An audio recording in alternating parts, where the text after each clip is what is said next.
Las palabras se llaman 1000 palabras. 1000 palabras. Fui en otros juegos también para ver animales.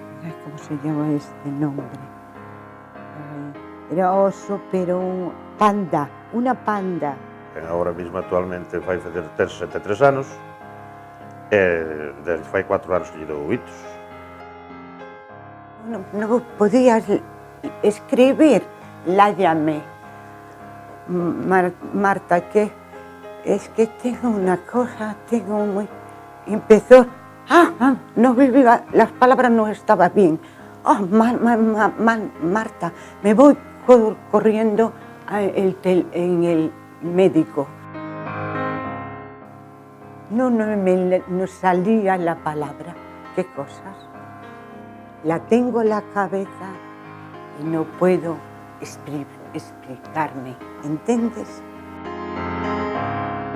Y Chus me ayudó mucho.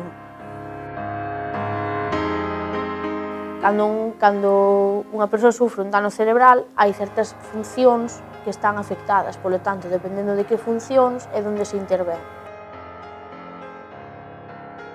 Quero dicir, hai persoas que teñen afectadas as actividades básicas, polo tanto, nese caso, traballarías en función desas actividades.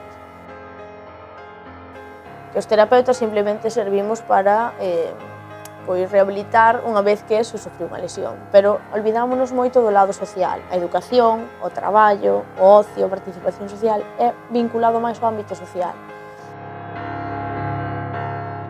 Tiña que ser un pouco máis extensa a axuda que hai a estas persoas, máis amplia, ter outros campos de outras timas, pero todo se andará.